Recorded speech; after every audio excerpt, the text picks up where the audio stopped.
Yeah, because with the translation we lose time. So even though we could translate ourselves, if everybody in the room speaks English, then the translation might not be needed. But I never know who will join us online and who will not. So this might be then after the session we might discuss it with Lukáš how to do it. I know that on Friday we'll have a person who will need it, but right now, for today at least, it seems the translation is not needed. And then we'll just keep it simple and just do not occupy Lukáš's time too much. After the session is over, then I'll chat with Lukáš a little bit. But thank you, Lukáš. For now, nobody joined the session who would need a translation. So I think for this morning session, we don't need you. The Dhamma talks afternoon, that will be always translated. So let's proceed to the interview session. Jan, can you hear me? Yes, Bhante. Okay. I can see you all. Good. We are now here, 6 people. And a few more are on the way. So hello, Bhante. Again, me, Claudia. Nice to see you again. Not to hear you again. And I'm very glad that you gave us another retreat. So I would like to report from yesterday the instruction that you gave us. So it seems for me it's about 50-50. Sometimes the mind is going into the past, sometimes it's going into the future. And I have noticed that usually in the sitting meditation, it is like only like a short flashback of a memory, like a snapshot or a photograph of some event. Sometimes it's something that I regret, that I forgot to do, or I should have done in a different way. But then immediately the mind starts to develop the story around it and is planning for the future. So it starts in the past, but then mind starts to plan how to correct the situation. Let's say I should call my mom to do it, or I should send an SMS to somebody. And sometimes it's only like a mind creation, like what would have been the situation if I would have reacted differently. So it's not really even future, it is just like a mind created story that cannot really happen. And in walking meditation, it's slightly more about the future. It's like the seeing is really triggering the thinking into the future, like what to do next, or I should do this, or next time I will remove something from the path, or what I see outside. But sometimes also the seeing is triggering the memories of the past, like, 10 years back these trees were very small and now they are so big, but the flowers are still the same. So sometimes also seeing will trigger the future, and sometimes it triggers the memories of the past. So then I started to watch also in the sitting meditation how the thinking starts. And in the sitting, it's very often hearing some sound, and that triggers the memory, and then it continues like with this planning or remembering or regretting. So that is my report from yesterday instruction. Thank you. So that if I got correctly, you are reporting sitting and walking, where the memory, the future, sounds and thinking, all these things are happening. Since you have been meditator for a few times, have some experience, whenever you are in a thought, if you know thought, do you know where to mind to bring back? Are you sure that where to bring it back? Yes, very often.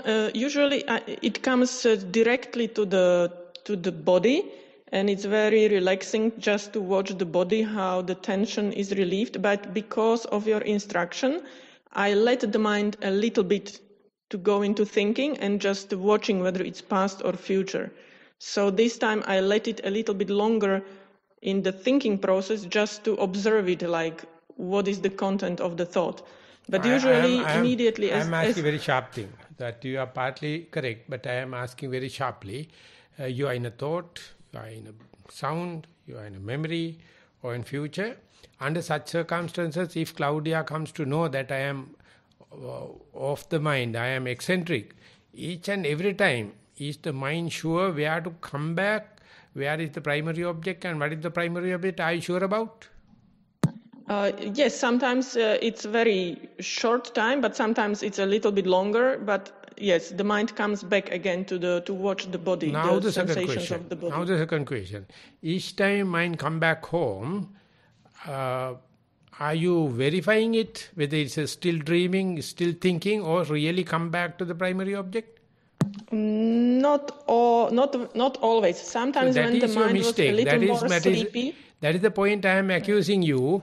So as far as you know where to come back, and mind also casually coming back, but you have to put a rubber stamp and put a signature to say, yes, you were in a thought, and while in thought, you know you were in the thought, and you know where to come back. You come back, maybe in the stomach or in your touching point or the breath, and that you have to assure, don't worry about the going out part, thinking, future, past, thoughts, sounds. But each time, mind you, each time, way back home is exactly the same. Whatever the outgoing objects. So you are talking and talking and talking and talking about the stories about going out. That means you are fertilizing it, you are facilitating it. But I am telling is, let the mind to send kites, no problem. Each time coming back, the Buddha is assuring you, not the Dhammajiva Hamtru. Buddha is assuring you, way back home is exactly the same. There is no male, female. There is no, the content of the object is distracted. Way back home is exactly the same. And each time you have to spend few sentences. It was in a thought, because blah, blah, blah. And I came to know, and might immediately come back, or after a while it come back. It came to the in-breath, it came to the out-breath, it came to the rising, it came to the falling, it came to the thighs, it came to the back, whatever may be. That each time, if you are, it is like welcoming a visitor, guest. Imagine you are in the inquiry or welcoming desk of the hotel. Each and every one is a best customer. The how do you call the most important person. You are talking about the going out visitors. You are leading the hotel bankruptcy. I am asking to think about coming back. Each time when it is coming back, you must give the most welcoming and facilitating and asking, what can I help you? How can I help you? Like, and try to report. Claudia will be a different person. Yes, Bhante, thank you. I understand. I thought that we should more focus now on the thinking process. So every time when the mind comes back, it's a very pleasant feeling of release. Like it's also the tension in the body is like released, and also the mind feels like really settling, like a small marble or a ball settling in a hole. So it's very nice and satisfying feeling when the mind comes back from the thinking process. But sometimes it takes longer, sometimes it takes shorter. And also yesterday the mind was still very sleepy and very foggy. For your interest's sake, I would say, when the mind come back, it is like a coin tossed and come back on the earth, flat, settle down. Or you throw a rubber ball up there and it is bumping and going to the lowermost position. So the bumping ball is indisciplined mind.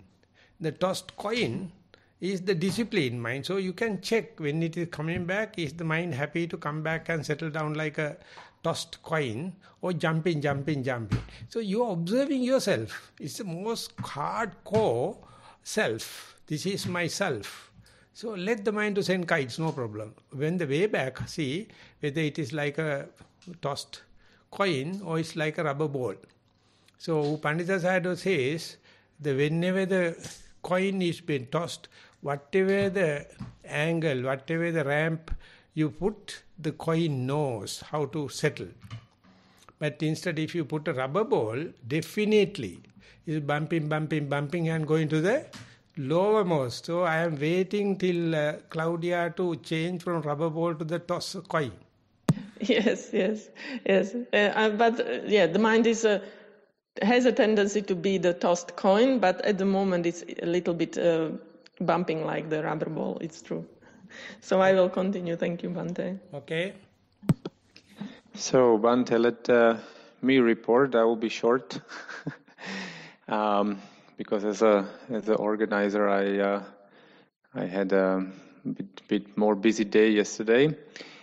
But what is happening in my meditation is that I enjoy and appreciate the most the walking and the daily activities.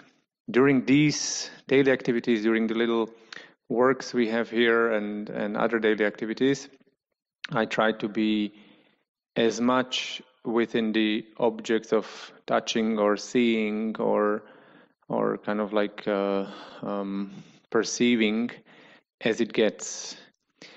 And these are starting to be quite strong moments. While in sitting, I'm too tired now. I need to start up the sitting a little bit. So the sitting meditations are sleepy and slow, and the mind is dull. But in the daily activities and in the walkings, and the mind is very alert. So that's where I focus my attention now to start the retreat in the moving meditation, not in the sitting meditation. Yeah. So to give a general remarks, the dull situation may be an advanced situation whereby you are not taking any enthusiasm, you are not any craving, no desire, just the mind come back to the flat level. So that can be that can be interpreted as a dull, boring and monotonous. And instead the walking is eventful, dramatic, and the day-to-day activities. It is good because you are not taking this as a tiring or you are taxing you. But the dull mind is the what you have to appreciate. Dull mind is the what you have to facilitate. Dull mind is the what you have to think you have earned. So when the mind and the mood become dull, can you observe it as if someone endowment? It's as if someone you earned. So that is the point where you have to have strategies to be with this boredom, to be with this monotonous, to be with this isolated and listless and uncertainty kind of thing. And it is the opposite of desire, the opposite of affection, opposite of raga. But when it happens, if you say it is bad, it is dull and it is monotonous, again and again you will go for active life or event full part, just like a child. So, of course, I understand my mental situation, climatic situation, and food, and some things it make you dull. And meditation itself can make you dull. That is what I am going to highlight you. There you know how to facilitate it, how to be, how to understand. The best way is to take it as an endowment, take it as a result of your meditation. It's not a question for meditation, it's an answer from the meditation. So then on the maturity sets in the meditative life. Not that you are completely trying to be sit and wait. You do walking and day-to-day activities, but take this sitting and see how quickly mind become disinterested, how mind become dull, mind become monotonous, And that is a part and parcel of meditation. What do you say? Yeah, I will do so. Yeah. I'm looking forward for the dull mind. Yesterday when you are starting, you never introduced Lucas. So I just completely forgotten until 20 minutes. So you are not a good organizer. My apologies. Yeah. Yes, I forgot to tell you that Lukas is the translator. Lucas is a good friend of mine. You don't know. I know. You praised him on the last retreat. He's the computer guy who keeps on typing, and he can go forever. You see, he translated even the 20-minute that talk is without what any I problems. wanted to thank, not you, the Lucas. Because that's why he's translating, because he's much better than me. No, I am not saying like that, but I do not wish to have enemies. But I am telling you, Lucas is good. No more than that. Yeah, that's true. Lucas is very good. So you have to introduce I'm glad me. we have him. Venerable Dhammajiva is going to give a talk, and 5 minutes time Lucas will translate. Bante, please stop your talk at 5 minutes time, like that. So that is the task of the organizer. Luckily, Lucas compensated. That's true. Okay? Yes, Bante, you're right. I forgot to say that. That's true. So good. Never mind. Lucas, do you meditate? Yes, please, come. So, Bante, I would like to report the state. My sitting meditation is mostly pinging between the bodily tension, sensation, and the meditation object. So, I'm usually feeling tension in the body, and then I go back to the observation of the breath, and it is pulled back again to the body, to the unpleasant feelings of the body. This is around the 90% of time I'm spending with the feelings of the body. And in the walking meditation, it's the opposite. In 90% of the time I'm spending with the thinking. And it's more like the ball effect you mentioned, that my mind is more spending the time with the thinking, and then even sometimes I notice that I'm trying to keep it in the thinking just to observe how unpleasant the thinking thoughts are, and then I go back to the observations of the touching of the feet of the ground. So if I am going to say that you are hating your body, you do not know how to love your body. So that is the secret. Yeah, it's possible. Wherever you sit, wherever you walk, whatever you do, see we call the then and there comfortability. So you have to treat like how the mother is treating the first baby. The mother knows by mother knowledge. Baby do not know. Baby can only feel. The mother expert. So likewise you have to treat the body, because it's a meditator's body. It's the most precious usage of your body rather than any mechanical job or any kind of thing. So you have to give the maximum comfortability, and then ask the body, you are the master, I am consulting the body knowledge, am I comfortable?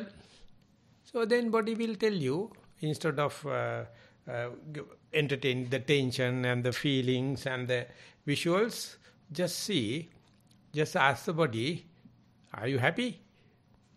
Are we friends? So then the body knowledge. So whenever we become expert, we lost common sense as well as the body knowledge. Whenever we just simply be a beginner, we know how to sit. And when you look at very young toddlers, you see wherever it may be, it is in a very comfortable. When we become elderly, our moral situation and our relationship with others and kind of thing make our posture uncomfortable. So that you have to understand. You have to get the lesson from the beginner, get the lesson from the baby, get the lesson from the young animals, how free they are. And you see that whenever you get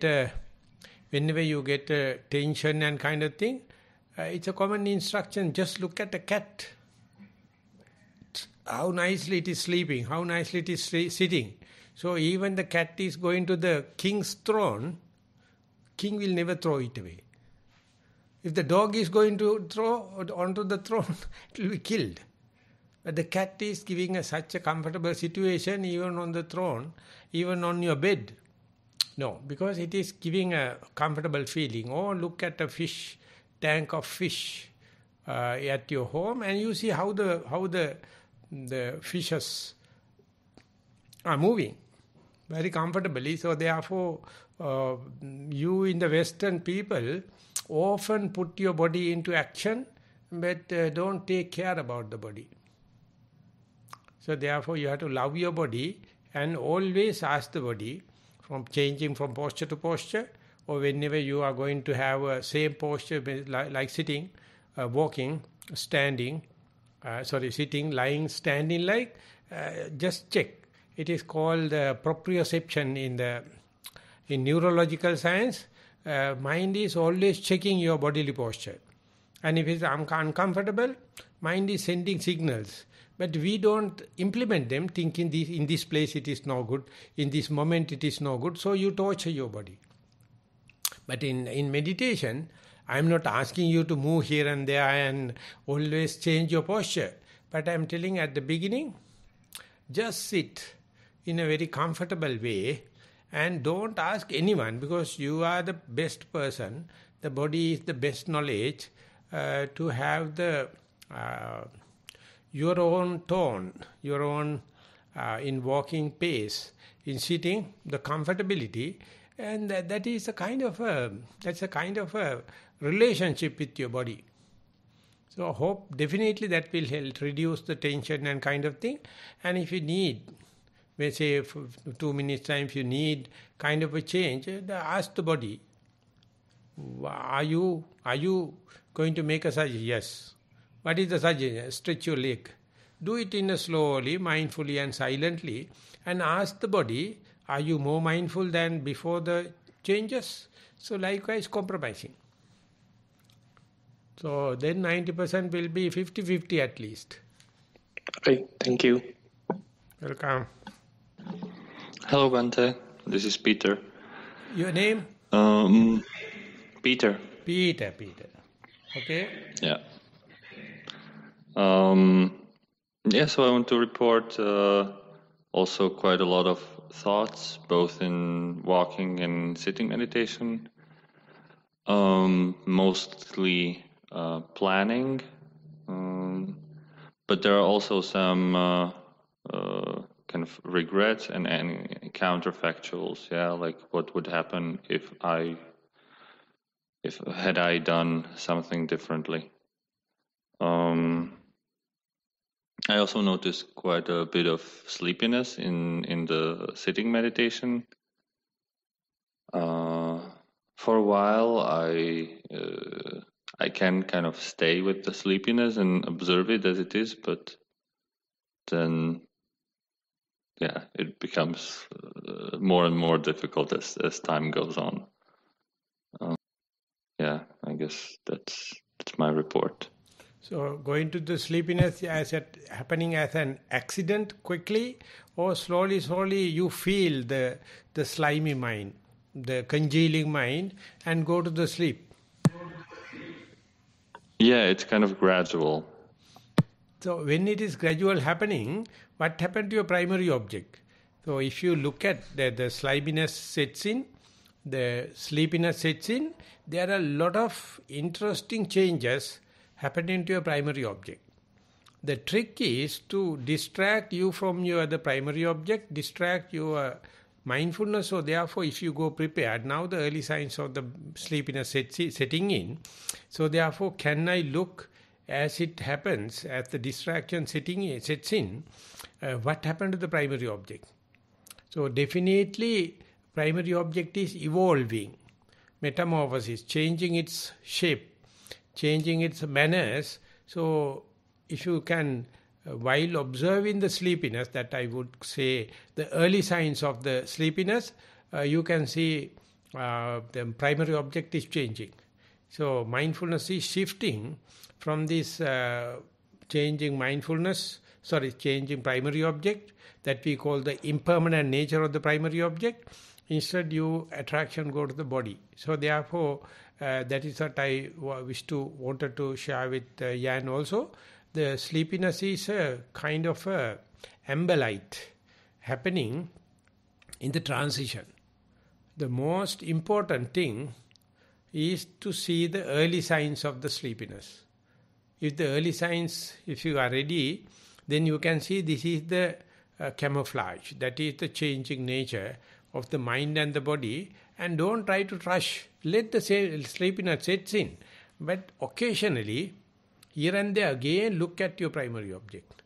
While the sleepiness is setting in, then it will be some kind of a spying, some kind of a different outlook. You are looking at yourself from with the sleepiness point of view. Do you get it? Do you understand? Yes, that does make a lot of sense to me, Bhante. Yeah, and thank you.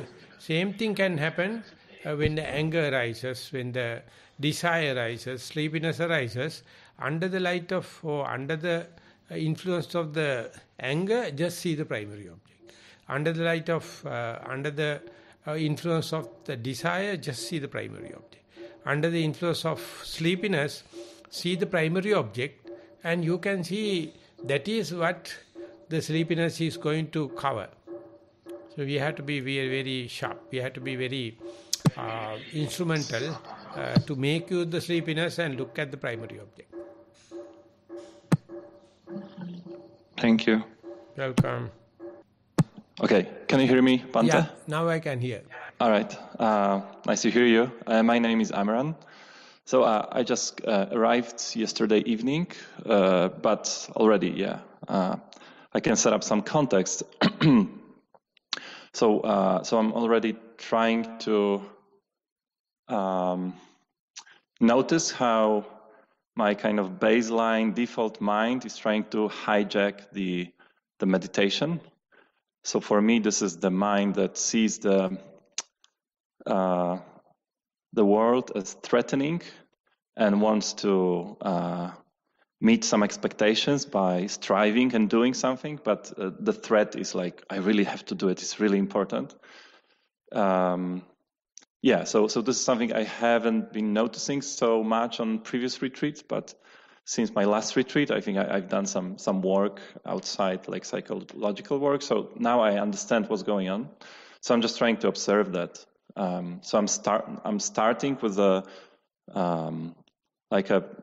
pretty mind that's cut off from the body and from proprioception. I'm mostly inside my head.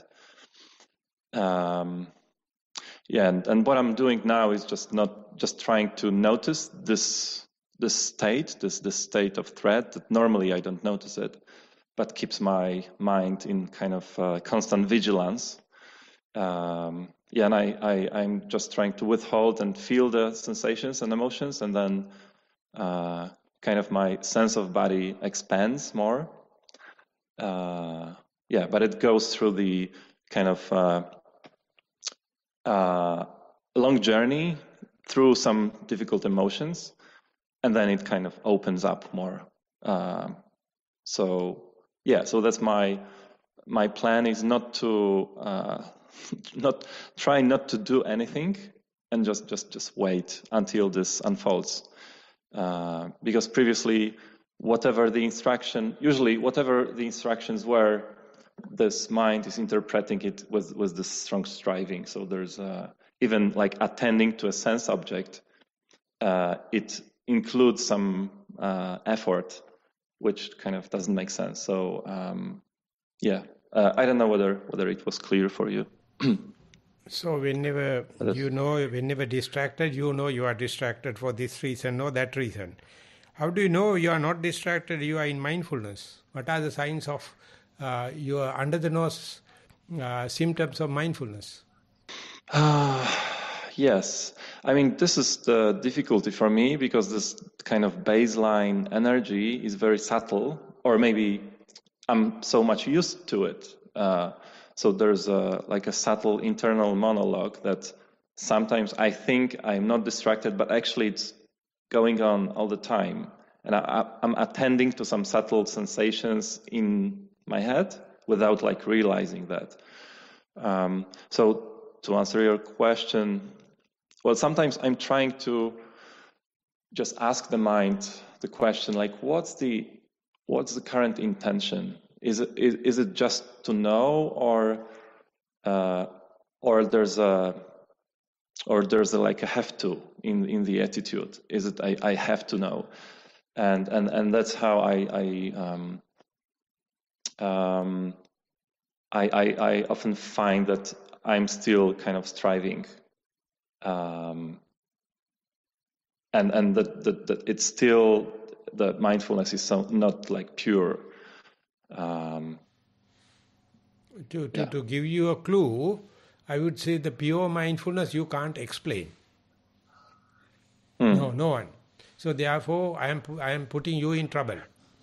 But halfway from the distraction to the coming to the mindfulness, from the mindfulness to the distraction, there may be some transitional period where you have your personal experience. This is the way I know I am coming from the bewilderment to at-home situation. This is the way I know I am going from the at-home situation to the bewilderment or unmindfulness. So, do you have that kind of a transition where we can communicate?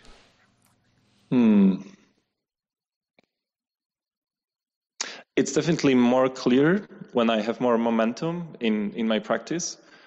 But well, I would call it, it feels just like stopping. I don't know, maybe this is how I could describe it. But actually, usually in the beginning, my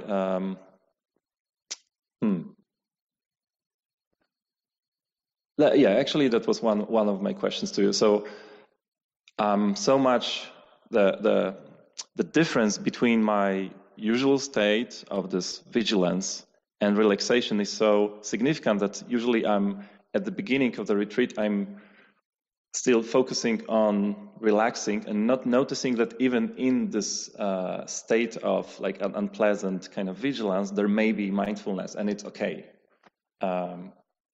So not in all mind states I can appreciate the fact that I can be home in this place. Does it make sense?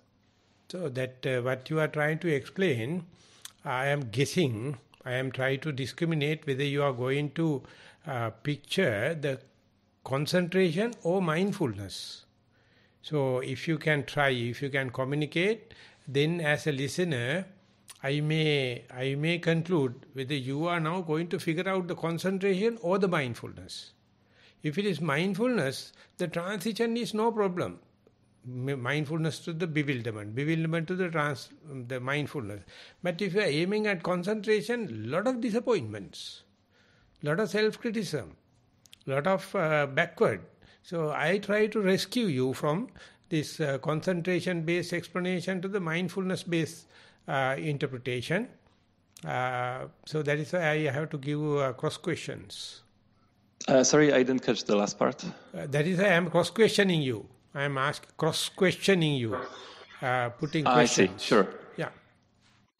Yes, that's very true.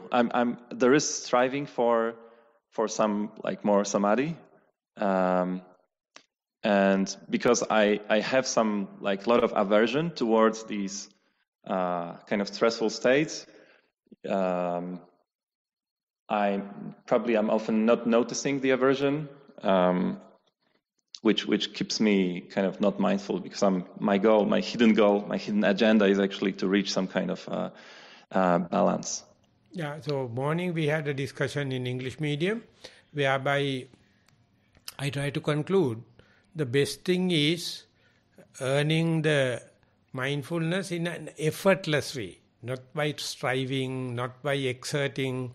So soon after conclusion we sum up the talk, but another participant told, effortless come after efforts. Effortless never come at the beginning. You have to put some effort, and they are inefficient. After a while only, effortlessness happen. So whenever the effortlessness happens, you have to facilitate it. You have to tell, you can't start from the effortlessness. You have to put some exert energy and effort, and there may be little unsettled situation, but slowly, effortless situation happen, then facilitate it, just like aeroplane is taking from the turbulent air to the higher altitudes where less turbulence. So there only you can put autopiloting. But till the plane is going up to 100 meters, the pilot is responsible. So appreciate this present turbulent, hoping that slowly you will reach effortless situation. Okay, yeah, that makes sense. So it's kind of normal, and I shouldn't expect to feel that I'm home even at the turbulent stage, or maybe I should also learn to appreciate this coming back when I am in the turbulent stage. So you have to always be compassionate for the beginners. Beginners are in the turbulent state. Give all the facilities. After a while, the beginner become little acquainted with. Then the calm situation happen. There you must not exert. But at the beginning, definitely you have to exert. So that is everywhere in the world. Not only in mindfulness. So in mindfulness, we are using it for our benefit, using it for our purification. Okay? Mm-hmm. Yes. Thank you. Welcome. Hello, Bante. My name is Michał. I've arrived yesterday evening as well, so I can only report what's been going on pretty much today. There are three things.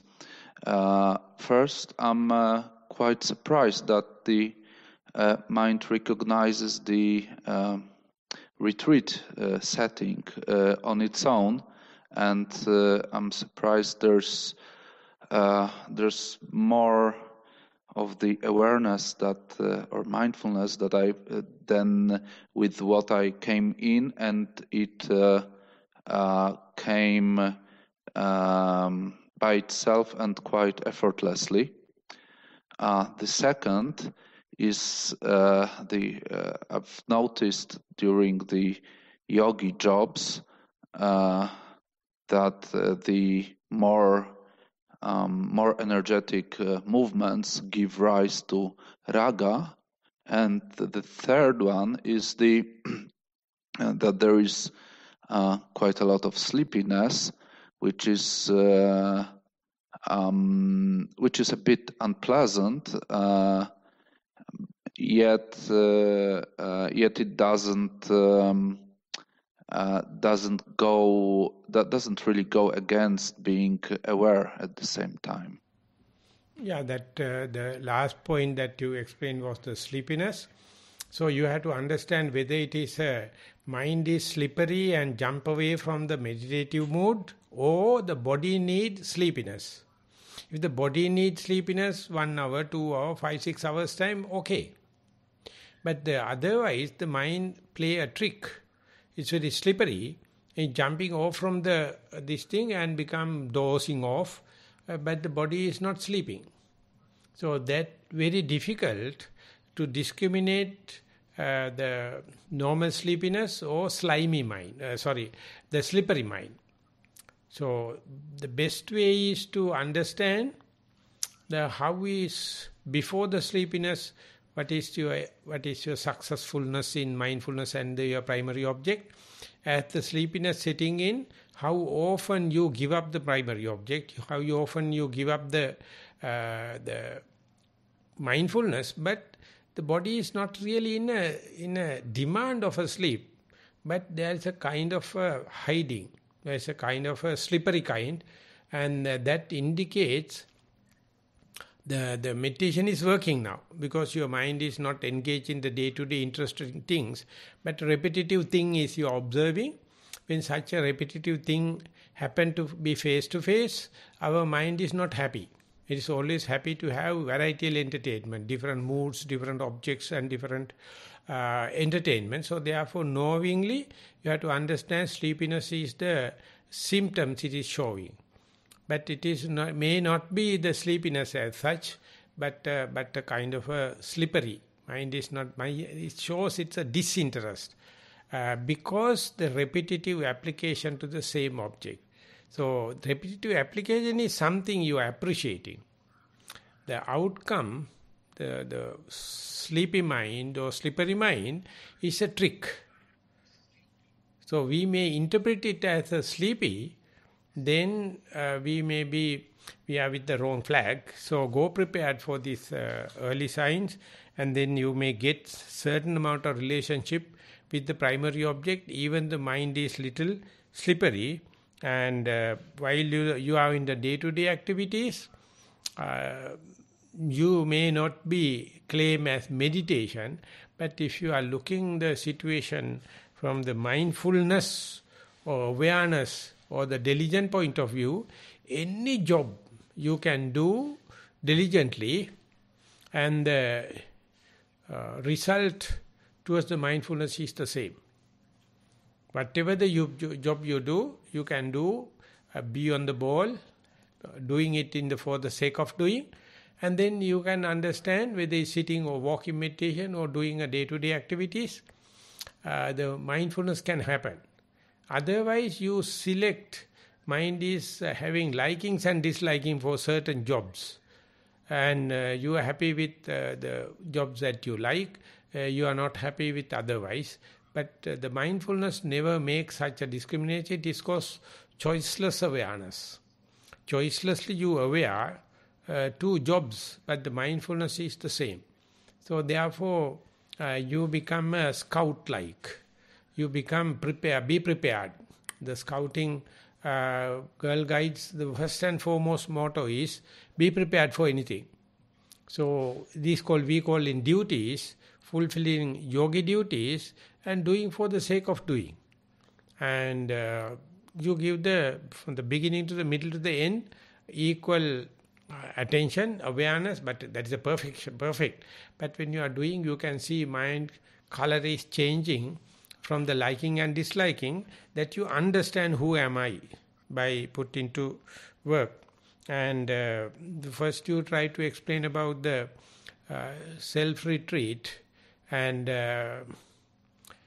you as if going in front of a mirror, like you can see yourself rather than with the interaction with people. Interactions are there, but they are not so economically important, politically important, but you can see. So this is a kind of a thing you are investing upon yourself. Otherwise we are utterly extrovert, other world, external. But when you have a self retreat, you are be with yourself. So when you are in a bedridden sickness, that can happen. It's a punishment. But now it is not a punishment. Now you yourself do it for yourself because you wanted to know who am I. And when you are in a retreat like that, timetable is a set one. Someone is setting for you, you try to adhere into that. And the menu is set by someone.